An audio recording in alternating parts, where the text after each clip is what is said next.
33절 같이 제가 봉독해 드리겠습니다.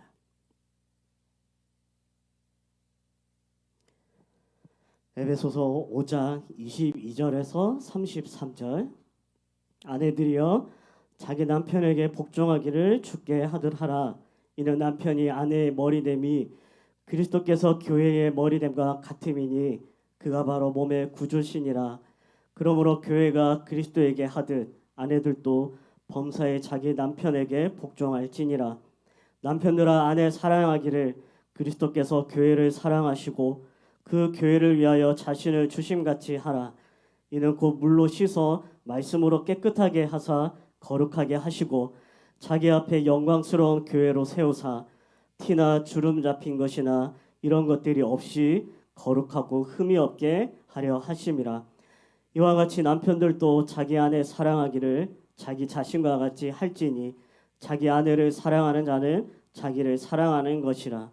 누구든지 언제나 자기 육체를 미워하지 않고 오직 양육하여 보호하기를 그리스도께서 교회에게 함과 같이 하나니 우리는 그 몸의 지체임이라. 그러므로 사람이 부모를 떠나 그의 아내와 합하여 그 둘이 한 육체가 될지니 이 비밀이 크도다. 나는 그리스도와 교회에 대하여 말하노라. 그러나 너희도 각각 자기의 아내 사랑하기를 자신같이 하고 아내도 자기 남편을 존경하라. 아멘. 할렐루야. 한 주도 승리하셨습니까? 우리 앞뒤 옆에 서로 같이 바라보시면서 인사하시겠습니다. 주님의 이름으로 축복합니다. 잘 오셨습니다.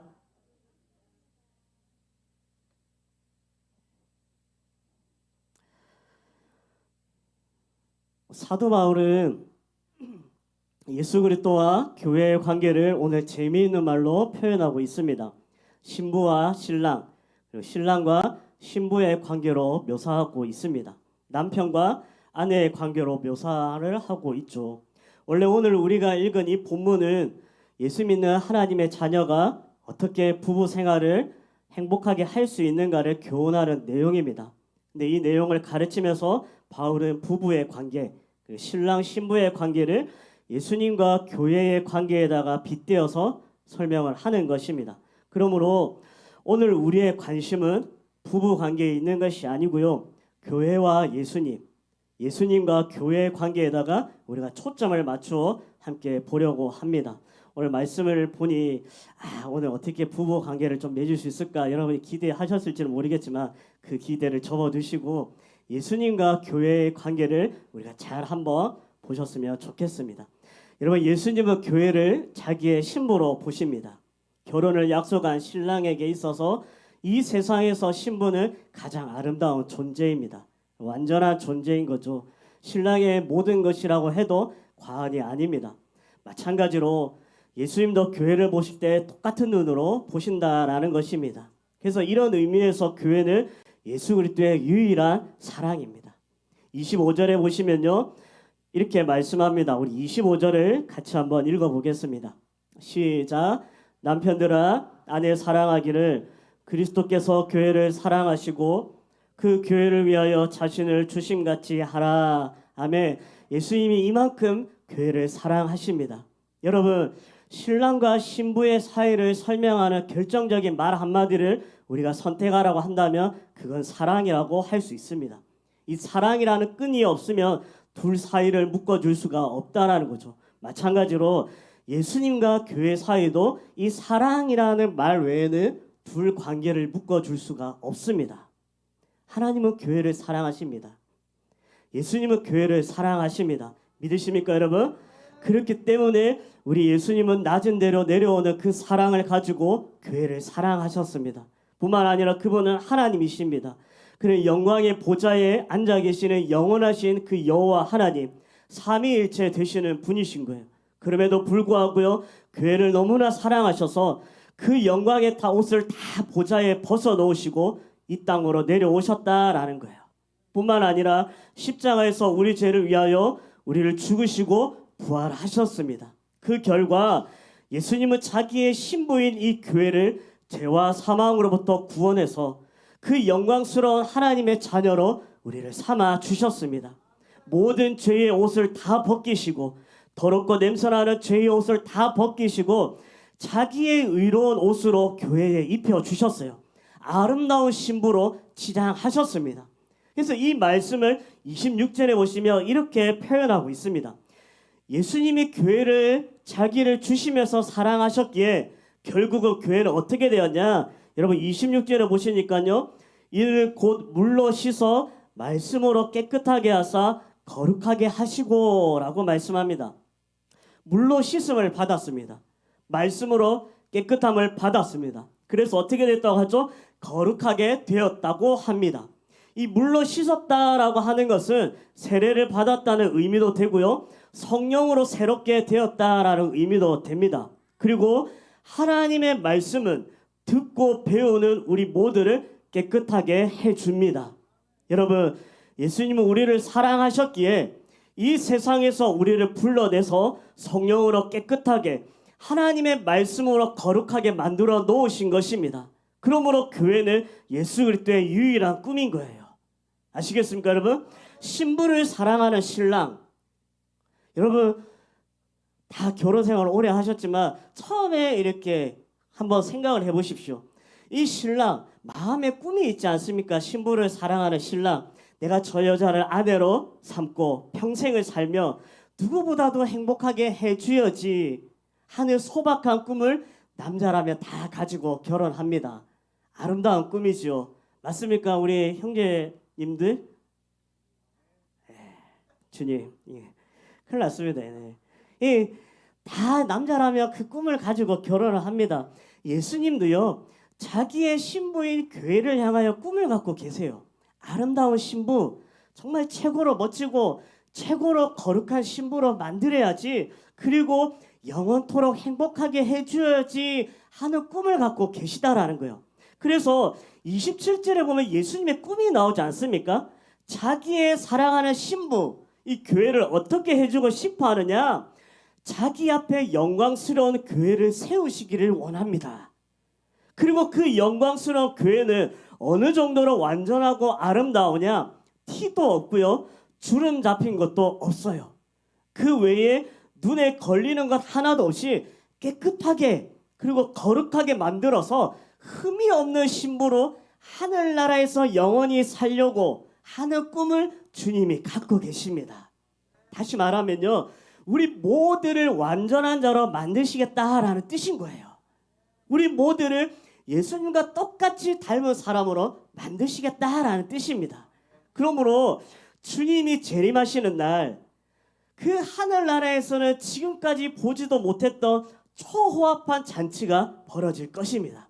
그리고 그 잔치에는 신랑 되신 예수님이 가장 높은 상자에 앉아 계시고 그 빵빠레가 울리면서 아름다운 신부, 완전한 아름다움을 그 몸에 지닌 거룩한 신부가 주님 앞으로 걸어 나올 것입니다. 그가 누군지 아십니까? 교회입니다. 교회예요. 주님이 그날을 기다리면서 오늘도 하나님 우편에서 기도하고 계십니다. 그러면 여러분, 주님의 그 유일한 사랑, 주님의 그 유일한 꿈이 교회가 누구냐? 예수 그리스도를 고백하고 교회를 이룬 우리 모두인 거예요. 우리가 예수님의 신부입니다. 우리 모두가 예수님의 꿈입니다. 믿습니까, 여러분? 그래서 우리가 세상에서 공동체를 이루고, 다시 말하면 교회를 이루고 이렇게 사는 거예요. 우리가 예수님 덕분에, 그분의 사랑 덕분에 우리는 세상으로부터 부름받은 하나님의 백성이라는 이 신분을 가진 주님의 신부가 되었어요. 예수님 덕분에 우리는 세상으로 보냄을 받은 그리스도의 제자라는 그 소명을 가진 예수 그리스도의 신부가 되었습니다. 그래서 여러분, 우리는 이 생각만 하면 기쁘고요, 긍지를 느낍니다. 아멘이십니까? 우리가 이 생각만 하면요, 가슴이 뛰어요. 기쁨이 생긴다라는 거예요. 그리고 주님의 신부의 교회를 생각할 때마다 사랑하고 싶은 마음이 생기는 것입니다.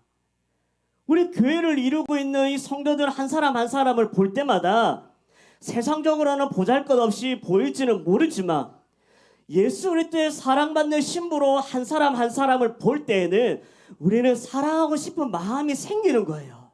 그래서 누구든지 믿음이 바로 서면 교회를 사랑합니다. 그래서 헨리 나우엔이라는 위대한 이 학자가 이런 말을 합니다. 교회를 사랑한다라는 것은 우리의 신성한 의무입니다. 교회를 위한 진정한 사랑 없이는 우리는 교회 안에서 기쁘고 평화롭게 살 수가 없습니다. 교회를 위한 진정한 사랑 없이는 사람들을 교회로 불러올 수가 없습니다. 라고 했어요. 옳은 말입니다. 우리는 교회를 사랑합니다.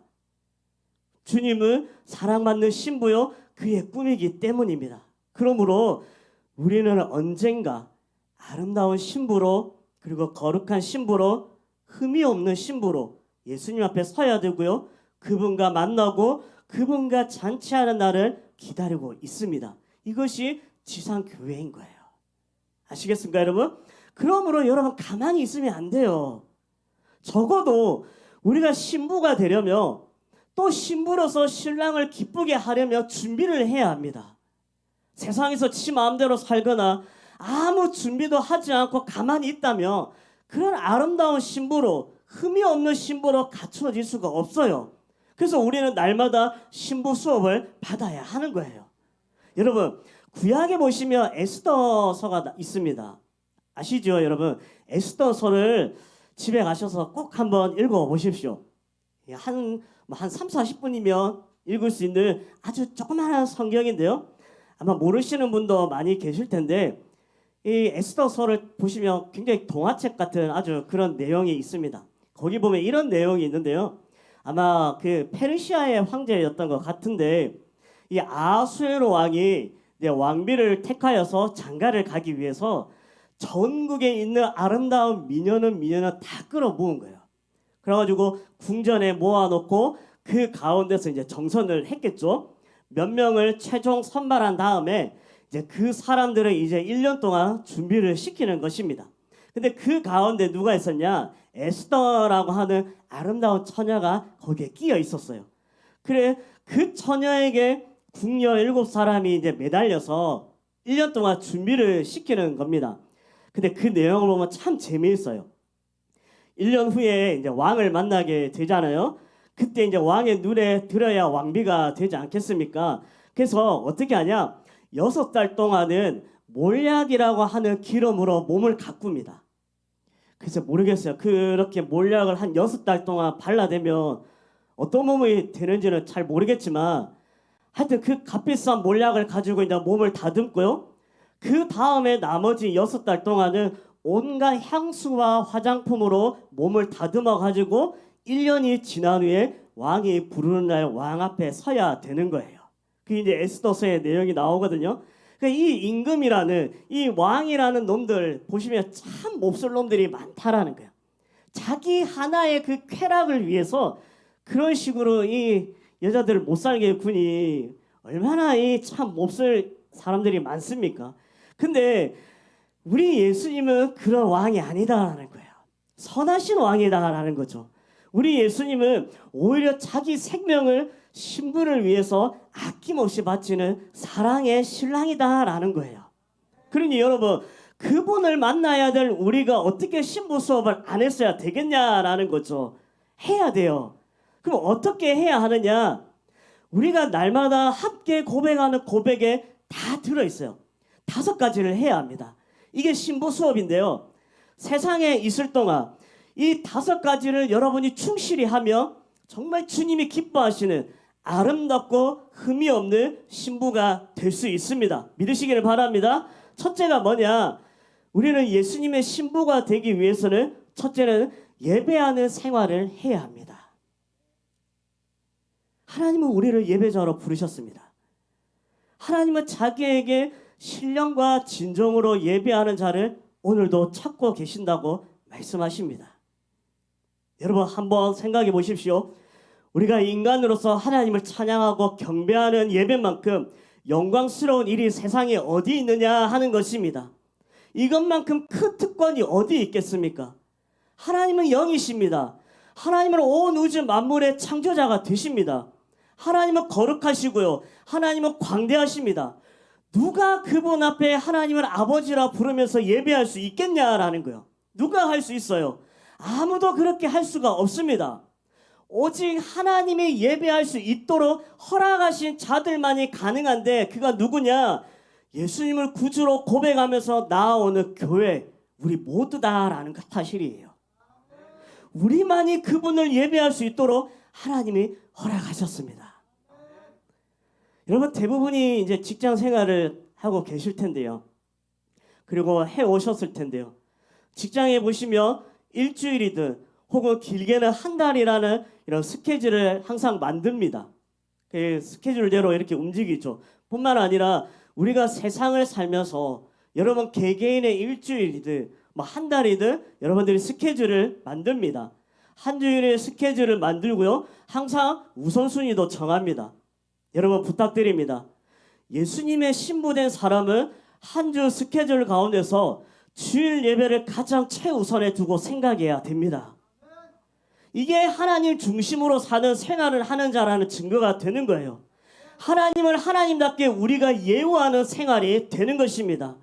우리는 예배에 참석해서 구원을 주신 하나님께 감사를 드립니다. 그리고 경배도 드리죠. 그러나 그걸로 예배가 끝나는 게 아니다라는 거예요. 자기 앞에 나온 하나님의 자녀들은 하나님은 절대로 빈손으로 돌려보내는 법이 절대 없습니다. 하늘에 쌓아놓은 그 신령하고 좋은 각양각색의 은사들을 예배 시간을 통해서 우리에게 부어주신다라는 사실이에요. 믿으시기를 바랍니다. 그러므로 이 예배에 최우선을 두셔야 돼요. 한 주 스케줄은 항상 우선순위는 주일 예배입니다. 말씀의 은혜를 받아서 우리 영혼이 소생하게 하게 하십니다. 성령의 어루만지심이 우리 가슴에 우리 심령에 계속 이어질 때에 내 안에 상한 마음의 치유함을 받게 되는 거예요. 예배 시간을 통하여 내 안에 침체된 심령에 다시 활기를 되찾습니다. 그리고 세상을 이길 수 있는 능력을 부여받는 것입니다. 이 예배를 통해서 우리는 하나님으로부터 엄청난 은혜를 받는 거예요. 그러므로 예배가 중요합니다. 아시겠습니까, 여러분? 여러분, 예배가 살아있는 교회 성도와 예배가 죽어있는 교회 성도들을 여러분 밖에 나가서 한번 비교해 보십시오. 예배가 살아있는 교회를 다니는 성도들은 얼굴을 보면 화납니다. 얼굴이 화내요. 생활이 비록 어렵고요. 십자가의 짐이 무겁지만 그러나 그들은 힘을 갖고 하루하루를 살아가요. 그리고 다음 주일에 교회에 나와서 예배드릴 날을 기다리고 있습니다. 그 시간을 기다리고 있다는 거예요. 근데요, 예배가 죽어있는 교회의 성도들을 보십시오. 어두워요. 피곤합니다. 그 사람들에게 삶의 의욕이 없는 것을 우리는 자주 느끼지 않습니까? 그러므로 얼마나 예배가 중요한지 모릅니다. 예배가 정말 중요한 거예요. 이 예배의 중요성은 제가 뭐 교육자이니까 주장하는 것이 아니라 예수 안 믿는 학자들도 이 예배의 중요성을 주장하는 사람이 많아요. 예를 하나 들어볼까요? 데이비 핑크라고 하는 박사가 있습니다. 정신위생학 분야에서 세계적인 권위자인데요. 이 사람이 쓴 책 가운데 안정을 위한 네 박자 균형이라는 책이 있습니다. 그 내용이 뭐냐 하면요. 현대인에게 중요한 것은 심리적인 안정이라는 거예요. 안정이 중요하다.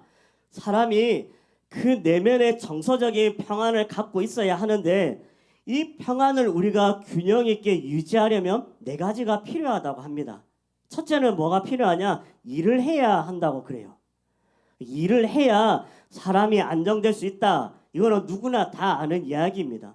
또 하나는 그 다음에는 놀아야 된대요. 그러니까 다시 말하면 쉬어야 된다라는 거죠. 적절한 쉼이 없이는 안정을 유지할 수가 없다고 합니다. 또 하나는 뭐냐?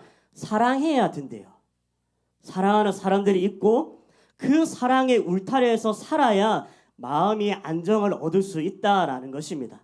그리고 마지막 네 번째가 뭔지 압니까? 예배를 해야 한다고 합니다. 예수 안 믿는 불신자가 지금 이야기하는 거예요. 예배를 해야 한다라고 이야기합니다. 그리고 이 예배는요, 다른 세 가지를 위한 기본이 되는 아주 중요한 것이라고 이 데이비 핑크 박사가 그렇게 주장을 한 거예요. 왜 그럴까요?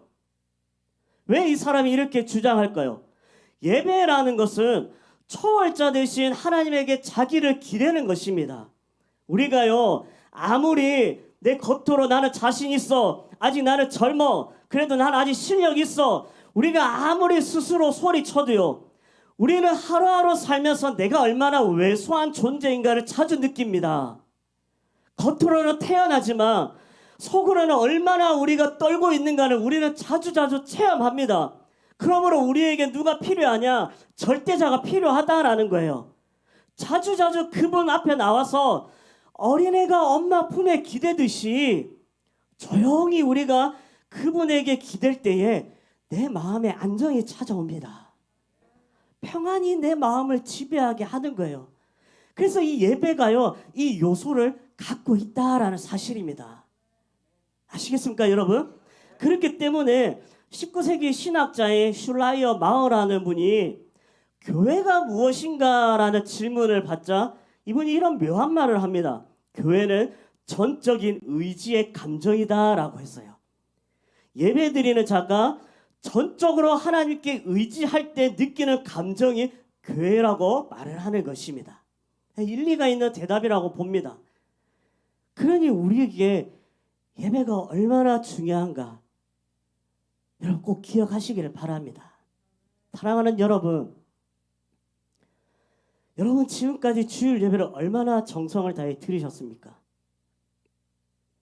여러분 가운데는 1시간 넘게 걸려서 오시는 분들도 계시고요. 어떤 분은 직접 운전도 해서 오시는 분도 계시고요. 오늘같이 이렇게 추운 날 힘들게 걸어서 오시는 분도 계시고요. 몸이 아픈데도 불구하고 이 시간을 빠뜨리고 싶지 않아서 이 자리에 나오신 분들도 계십니다. 여러분 모두가 예수님의 신부입니다. 예수님의 신부다운 행동입니다. 그러나 여러분의 이번 한 해를 한번 돌이켜 보십시오. 하나님 앞에 드리는 이 예배를 내가 어느 정도 삶의 우선순위에 두고 살았습니까? 그걸 등한히 하다가 여러분의 가슴에는 불안이 있습니다. 공포가 있고요. 좌절밖에 없는 거예요. 그러므로 사랑하는 여러분, 여러분의 삶의 예배를 최우선으로 두고 살 때에 놀라운 하나님의 은혜가 여러분 가운데 임하심을 믿으시기를 바랍니다. 두 번째는요. 어떤 생활을 해야 되냐? 우리는 성도들과 교제를 하는 생활을 해야 합니다. 교회는 예수님의 몸이라고 했어요. 그리고 우리 모두는 지체라고 했습니다. 우리는 혼자 존재하지 못합니다. 절대로 혼자 유지하지 못합니다. 교회 떠나면 우리의 신앙은 남을 수가 없어요. 그래서 이런 의미에서 교회를 일컬어서 성도의 공동체라고 합니다. 이 공동체라는 말은 성경에 없는 말입니다. 그러나 교회는 모든 예수 믿는 사람들이 모여서 예수님의 몸을 이루고 있기 때문에 우리가 공동체라고 하는 거예요. 그래서 교회 안에서는 거룩한 교제를 나누며 서로가 살아야 합니다. 믿으십니까, 여러분? 여러분, 그 의사들의 말을 들으니까요. 저도 이제 어릴 때 암이 걸려봐서 이제 암에 대해서 이렇게 관심이 참 많았었는데 의사들이 이런 말을 하더라고요. 암 세포는 혼자 노는 세포라고 그러더라고요. 우리 몸에 수백만 개, 수천만 개의 세포가 있다고 합니다. 이 세포는 그 모두가 몸을 위해서 자기를 희생을 한대요. 모두가 몸을 위해서 함께 힘을 합해서 건강을 유지하고 또 생명을 유지합니다. 근데 이놈의 암세포는요. 이놈의 암세포가 내 몸에 생기면 이놈은 혼자 논대요. 혼자 놀면서 세력을 이게 확대해가지고 나중에는 이게 악성 종양을 만든다고 합니다. 그리고는 내 몸에 자양분을 공급하는 것이 아니라 몸에 있는 자양분을 끌어다가 빼앗아서 자기가 먹는 거예요. 그러다가 나중에는 몸을 망치게 만들고 생명을 앗아간다고 합니다. 그러니까 결국 뭐예요? 혼자 노는 세포가 결국은 몸을 망치는 것이다 라는 것을 의사가 말을 합니다. 동일하게 여러분, 교회 안에서 성도들과의 교제에 힘쓰지 않고 자기 혼자 노는 사람은 그 다음은 말하지 않겠습니다. 여러분이 그런 사람이 되면 안 되죠. 그런 사람 되면 안 돼요. 여러분 옆에 앉아있는 분들이 다 소중하고 다 중요한 것입니다. 그러므로 교제해야 돼요. 우리 몸에를 보시면요, 우리 몸에는 쾌감을 전달하는 신경은 없다고 합니다. 아픈 고통을 느끼는 신경도 있고 또 추위를 느끼는 신경은 있어도 쾌감을, 그러니까 즐거움을 전달하는 신경은 없대요. 그러면 언제 즐거움을 느끼느냐? 우리 몸에 있는 세포가 모두 하나가 되어서 협력할 때 이 즐거움이라는 희열이 우리에게 체험이 된다고 합니다. 아시겠습니까? 그러니까 성도들이 서로 아름답게 교제하면서 모두가 예수님의 몸된 교회, 예수님의 신부된 교회를 위해서 협력할 때, 그리고 교제할 때 거기에 우리의 진정한 기쁨이 찾아온다라는 사실을 여러분 꼭 명심하시기를 바랍니다. 그래서 두 번째, 교제가 필요한 거예요. 세 번째는요, 우리는 전도해야 합니다. 이 전도는 이 세상을 구원하기 위해서 꼭 해야 되는 일이지만 더욱이 예수님과 우리가 장차 하나님 나라에서 결혼할 그날을 앞당기기 위해서라도 전도를 열심히 해야 합니다. 우리 마태복음 24장 14절을 같이 함께 읽어보겠습니다. 시작. 이 천국 복음이 모든 민족에게 증언되기 위하여 온 세상에 전파되리니 그제야 끝이 오리라. 아멘. 끝이 무엇입니까? 예수님이 우리를 하나님 나라로 불러서 그와 잔치하는 날입니다. 그러니까 그날을 앞당기기 위해서라도 우리는 전도를 열심히 해야 돼요. 어떤 형식으로든지 우리는 전도해야 한다는 사실을 여러분 꼭 기억하시기를 바랍니다. 아시겠습니까, 여러분? 네 번째는요, 우리는 서로 섬기는 봉사를 해야 합니다. 우리는 모두 예수님의 신부된 교회를 이루는 공동체입니다. 자기 눈높이로 남을 내려다보고 교회 생활하면 안 됩니다. 모두가 다른 사람의 눈높이에서 그들을 보는 자세가 필요해요. 아니면은 그들보다 더 낮은 자리에서 그들을 올려다보는 자세로 다른 형제들을 생각하며 섬기는 자가 되어야 합니다. 아시겠습니까, 여러분? 제가 대학생 때, 꽤 오래전이죠. 이제 대학생 때였으니까 부산에서 우리 친척들하고 유명한 식당에 간 적이 있어요. 빕땡이라고 이렇게 그 식당에 간 적이 있었는데 거기 젊은 학생들이 바글바글 하더라고요. 유명한 식당인데 거기서 제가 처음으로 이제 그 광경을, 희한한 광경을 제가 봤습니다.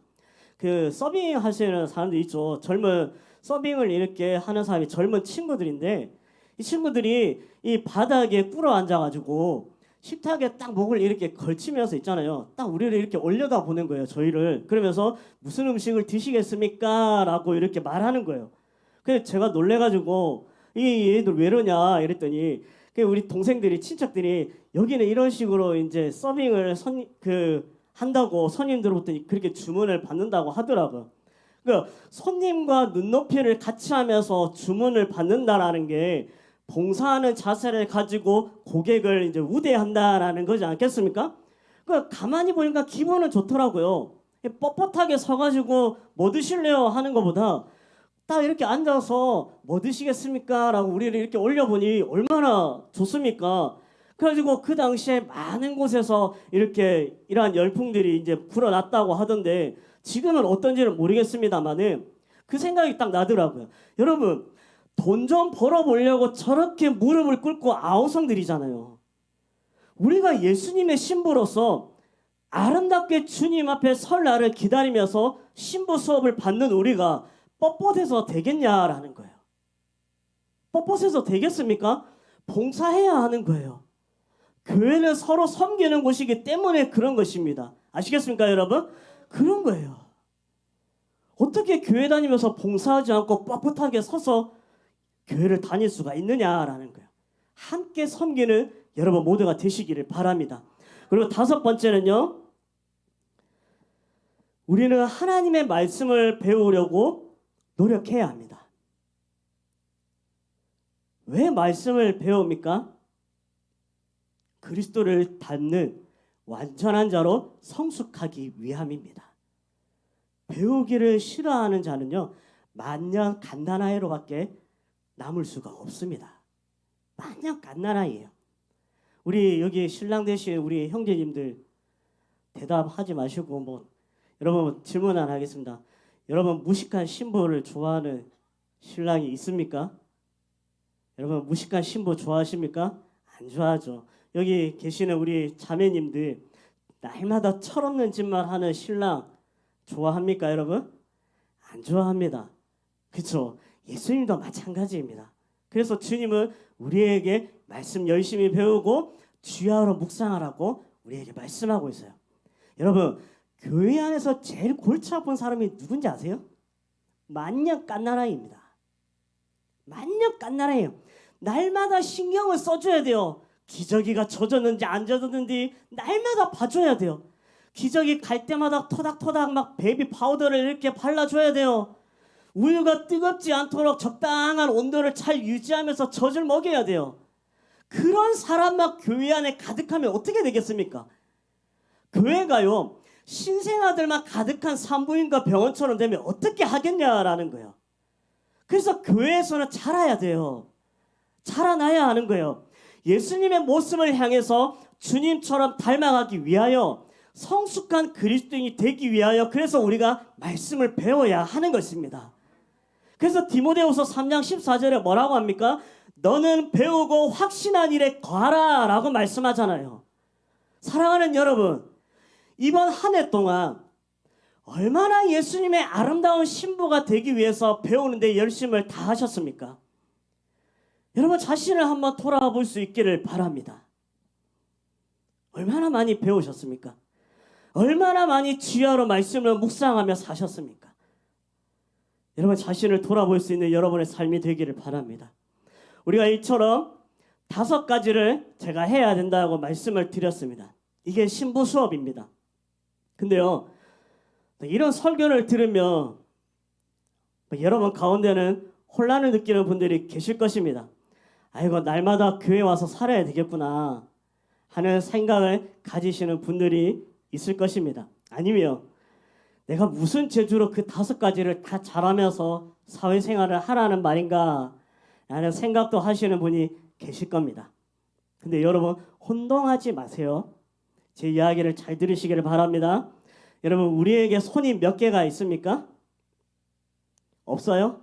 여러분 우리에게 손이 몇 개가 있죠? 2개가 있습니다. 하나는 오른손이고요. 하나는 왼손입니다. 각 손마다 손가락이 5개씩 있습니다. 여러분 아시다시피 오른손만 가지고 있는 사람은 장애인 거죠. 또 왼손만 가지고 있는 사람도 마찬가지입니다. 둘을 다 써야 정상입니다. 그러면 오른손이 뭐냐? 아까 방금 제가 말씀드린 예수님의 신부 되기 위한 5가지입니다. 뭐죠?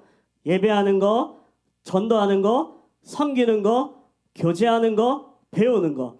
이 5손가락이 있는 오른손이 바로 그런 삶을 사는 삶입니다. 그리고 왼손은 뭐냐? 우리가 이 오른손 5가지만 하고는 살지 못하지 않습니까? 이거 5가지만 하고 우리가 어떻게 삽니까? 이것만 가지고 내내 산다고 하면 그 사람은 진짜 가정도 다 포기하고 사회생활도 다 포기하고 날마다 교회 와서 살아야 되는 거예요. 그렇지 않습니까 여러분? 그래서 이 5가지를 하면서 동시에 왼손이 하는 5가지를 필요해요. 이것도 필요합니다. 뭐냐? 먹고 마셔야 돼요. 뭐 세상적인 먹고 마시라 이건 아닙니다. 아시겠죠? 그리고 2번째는 일해야 합니다. 그 다음에 또 뭘 해야 되냐? 잠을 자야 되고요. 사람들을 만나고 교제해야 합니다. 그리고 하나는 즐겨야 해요. 그러니까 쉬기도 하고 즐거워하는 무엇이 있어야 되지 않겠습니까? 이 5가지를 해야 우리가 건전한 사회생활을 할 수가 있습니다. 그러니 이 2개가 이 둘이 얼마나 중요합니까? 너무나 중요하죠. 우리가 예수 믿는다고 하면서 오른손은 전혀 무시해버리고 방금 말씀드린 왼손만 여러분이 계속 신경을 쓴다면 이 사람은 불신자와 똑같습니다. 그렇죠 여러분? 둘을 다 잘해야 돼요. 다 잘해야 됩니다. 근데 더 중요한 문제가 있습니다. 여러분 2손 중에 여러분 어느 손을 자주 쓰십니까? 오른손이죠. 물론 왼손 자매는 좀 다를 수 있지만 그러나 우리는 오른손을 자주 씁니다. 여러분, 하나님도 오른손 잡인 거 아세요? 하나님도 오른손에 7별을 잡고 있다고 말씀하시더라고요. 우리도 오른손을 많이 씁니다. 그러다 보니요, 오른손이 왼손보다 더 힘이 있어요. 그렇죠? 그리고 오른손이 항상 앞섭니다. 오른손이 제대로 제 몫을 감당할 때 왼손이 따라가면서 다 하는 거예요. 이 원리를 아셔야 됩니다. 마찬가지입니다. 여러분, 이 원리를 잘 아셔야 돼요. 예수님의 신부인 교회 성도로서 이 오른손에 해당하는 것을 여러분이 우선에 두십시오. 그리고 이 오른손에 있는 것을 여러분 강조하십시오. 그리고 이 오른손에 더 신경을 쓰면서 정성을 다하시기를 바랍니다. 그러면 왼손은 따라옵니다. 오른손은 우리의 속사람을 강건하게 하는 것이고요, 왼손은 우리의 겉사람을 강건하게 하는 겁니다. 아시겠습니까? 그래서 오른손은 우리의 속사람을 예수님의 신부처럼 아름답게 갖추게 하는 것이고요, 왼손은 우리의 겉모양을 인간으로서 몸을 완전하게 갖추게 하는 요소들이다라는 사실이에요. 그래서 이 둘이 다 중요합니다. 그러나 여러분, 오른손이 항상 우선순위가 되어야 합니다. 이 원리를 잊지 마시기를 바랍니다. 아시겠습니까, 여러분? 사랑하는 여러분, 여러분은 어떤 삶을 살기를 원하십니까? 교회인 우리에게는 그리스도의 사랑받는 신부가 되는 것이 유일한 꿈이라고 하는 사실을 우리 오늘 알았습니다. 우리는 하나님의 아들의 사랑을 독차지하고 있는 아름다운 신부라는 것을 알았습니다. 얼마나 감사한지요. 얼마나 기쁜지요. 여러분, 바울이 외친 그 아름다운 외침을 저도 외치고 싶습니다. 누가 우리를 그리스도의 사랑에서 끊으리요? 환난이나 공고나 박해나 기근이나 적신이나 위험이나 칼이랴, 누가 우리를 이 세상에서 끊어 놓으리요? 우리를 사랑하시는 그 예수 그리스도로 말미암아 우리가 이 세상을 넉넉히 이기노라 라고 바울이 외쳤습니다. 이와 같은 승리가 여러분들에게도 있기를 바랍니다. 예수님을 사랑받는 신부로서 이와 같은 승리의 삶을 살아가시기를 바랍니다. 여러분 가운데 아직도 내가 사랑받는 신부라는 확신이 없는 분이 계십니까? 오늘 예수 그리스도를 마음으로 영접하시기를 바랍니다. 그리고 여러분, 교회 생활 열심히 하시기를 바랍니다. 그러면 여러분의 삶이 예수 그리스도의 사랑받는 신부답게 아름다운 모습으로 드러날 것입니다. 우리 모두 이와 같은 멋진 삶을 살 수 있도록 주님께서 축복해 주실 줄 믿습니다. 함께 기도하겠습니다.